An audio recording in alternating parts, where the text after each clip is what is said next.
Thriller horror मुकम्मल कहानी। राशिद और हिना का रिश्ता ऐसा था जिस पर सब रश्क करते। राशिद खुश मिजाज, हंसी मजाक करने वाला शौहर और हिना नरमी से बोलने वाली, प्यार से देखने वाली बीवी। उनके दरमियान सिर्फ मोहब्बत का रिश्ता न था, बल्कि एक खास खामोशी थी जो एक दूसरे के दिल की बात समझ लेती थी। महल्ले वाले अक्सर कहते, इनकी हंसी से आंगन जगमगाता है। मगर फिर एक दिन वो हंसी खामोश हो गई।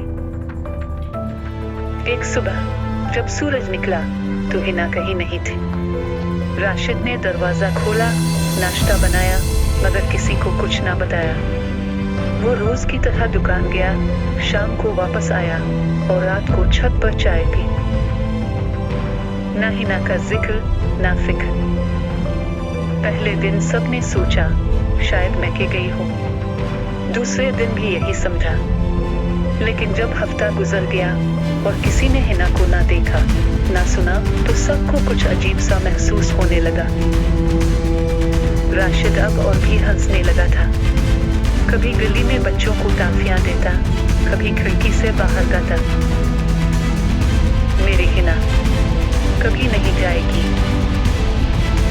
लेकिन सबसे खौफनाक बात ये थी, राशिद के घर से अब भी रात को किसी औरत की हंसी सुनाई देती थी।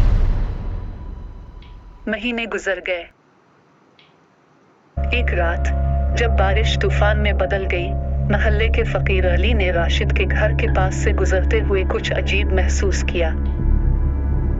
हवा में एक बिगड़ी हुई बू थी, सड़ने वाले गोश्त, खून और कुछ इनकहे सच का मिला जला सा एहसास।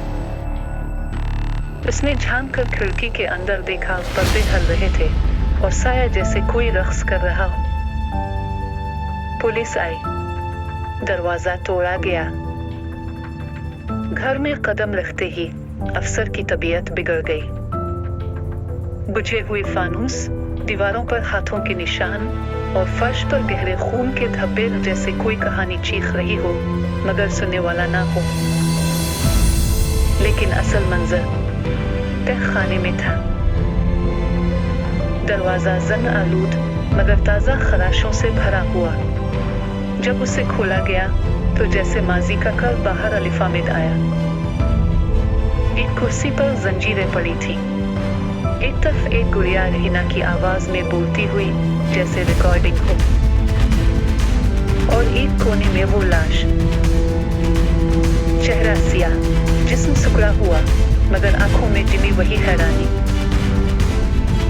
राशिद वहीं बैठा था, चाय का कप हाथ में, मुस्कुराते हुए। वो कहा करती थी, मोहब्बत कैद नहीं की जा सकती। इसकी आवाज टूटी हुई थी। मैंने साबित कर दिया कि मोहब्बत मरती नहीं। पुलिस इसे ले गई, मगर इस रात के बाद जब भी बारिश होती है, राशिद के पुराने घर से हंसी की आवाज आती है, बिल्कुल वैसी जैसी हिना की थी। नर्म, सादा और बेहद खौफनाक। मजीद कहानियां देखने और सुनने के लिए चैनल को सब्सक्राइब, लाइक और कमेंट करें।